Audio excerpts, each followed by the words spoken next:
Dear students, in this video, we'll see problems on root locus.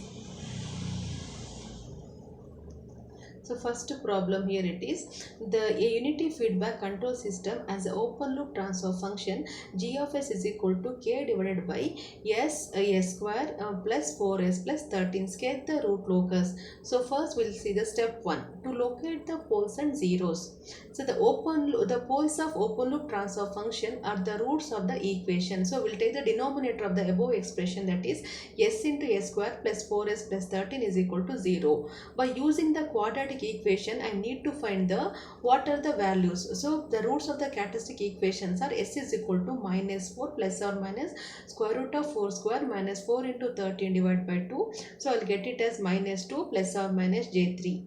So the poles are lying at s is equal to 0, first value. So because here s value s is there, so s is equal to 0.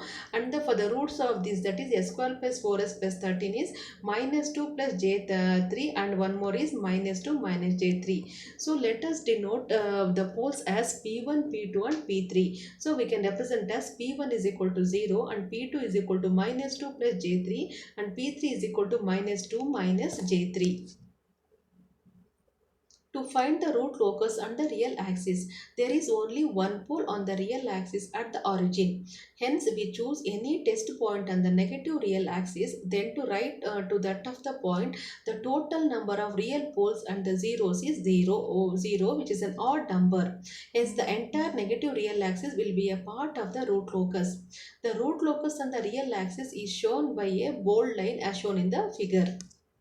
So now we'll see the step 3 to find the angles of asymptotes and the centroid. Since there are three poles, already we saw in the step 1, that is P1, P2 and P3 we are having the values, so that is 3 poles. The number of root locus branches are 3. There is no finite 0. Hence all the 3 roots or locus branches ends at 0 to infinity.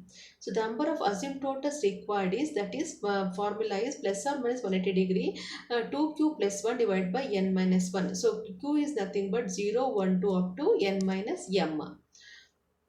So here in this problem, n is equal to 3 and m is equal to 0. So we can write it as q value is 0, 1, 2, 3. So I need to take the values of q from 0 to 3. So for q is equal to 1 angle, that is equal to plus or minus 180 degrees by 3, that is plus or minus 60 degree. And q is equal to 1, it is plus or minus 180 degrees. And when q is equal to 0, the value what I am getting is minus plus 60 degrees. And q is equal to 0, it is plus minus 60 degrees. The centroid is marked on the real axis from the centroid. The angles of asymptotes are marked using the protractor. The asymptotes are drawn as dotted line as shown in the figure. So you can see the asymptotes points there. So in the diagram you can see here. So first point pole is, this is 0 value, P1 is equal to 0. Second one is what I drawn here is P2, that is minus 2 plus J3. So P2 point pole P2. Third one is minus 2 and minus j3. This is the third pole point. So we are dotted with the drawn with the dotted line, and these are the asymptotes. What we are, so see in the diagram we can see this is the asymptotes what we are drawn here, angles. So here this is the centered point here it is. So we can see in the diagram centered point. So centered point what we are seeing here, this is the centroid. So this root locus graph should be drawn on the real and the imaginary axis, because we are getting both the real and the imaginary values. So asymptotes, what we are marked the asymptotes on both the axes. So asymptotes you can see this is a plus 60 degree and this is minus 60 degree. So here you can see this is the asymptotes point, that is centroid point. So to find the breakaway and the break-in point, so consider the closed loop transfer function, that is C of s by R of s is equal to G of s by 1 plus G of s. So substitute the value of G of s. So if after simplification I will get the value as k divided by s square plus 4s plus 13 plus k. Now this is the characteristic equation. So characteristic equation, in this k is the constant. So k is equal to minus s cube minus 4s square minus 13s. And differentiating the above equation with respect to s. So with respect to s, if I differentiate, that is a minus of 3s square plus 8s plus 13. So now I will equate this expression dk by ds is equal to 0. So by using the quadratic equation, I will find the roots. So the roots of s are minus 1.33 plus or minus j 1.6. So check for k. When s is equal to minus 1.33 plus j 1.6, the value of k is given by, I'll get the value as positive and real. Also it can be shown that when s is equal to minus 1.33 minus j 1.6, the value of k is not equal to real and positive. Since the values of k for s is minus 1.33 plus or minus j 1.6 are not real and positive, these points are not an actual breakaway and or break-in points. The root locus are neither breakaway nor break-in point.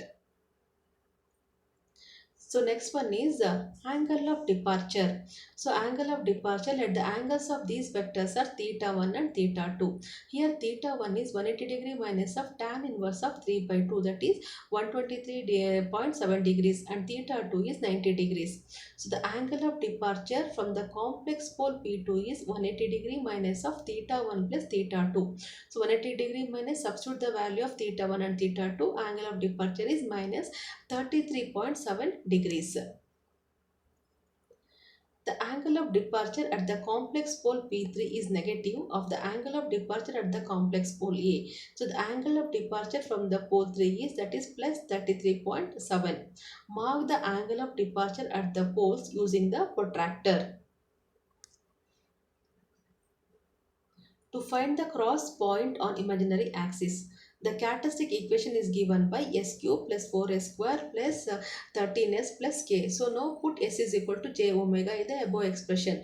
So j omega cube plus 4j omega square plus 13j omega plus k is equal to 0. So minus j omega cube minus 4 omega square plus 13j omega plus k is equal to 0. Now I need to find the values. For that I need to equate between the real and imaginary values. So equating the real and imaginary values, that is minus omega cube plus 13 omega is equal to 0. So I'm getting omega value as plus or minus the square root of 13, that is plus or minus 3.6. On equating the real part to 0, we get minus 4 omega square plus k is equal to 0. So k is equal to 4 omega square. So omega square already I got it. So after substituting here, so that k value what I'm getting here is 52. The cross point of the root locus is plus or minus j 3.6. The value of k at this crossing point is k is equal to 52. The complete root locus sketch is as shown in the figure. The root locus has 3 branches. One branch at the pole at the origin and travel through the negative real axis to meet the 0 at the infinity. The other 2 locus branches start at the complex poles crossing the imaginary axis at plus or minus j 3.6 and travels parallel to the asymptote to meet the zeros at infinity. So you can see the graph here. So in this graph, this graph can be drawn with the ordinary graph sheet. So in this graph, we can see here the asymptotes of 60 degree, 60 degree, both we have marked, and the centered also you can see 1.33. So here you can see angle of departure. What we have marked is 33.7. Already I showed the calculation of part of this. So this one only we marked at the pole. To both the sides I need to mark here. So here also 33.7 and here also 33.7. Both the sides we have marked in the graph.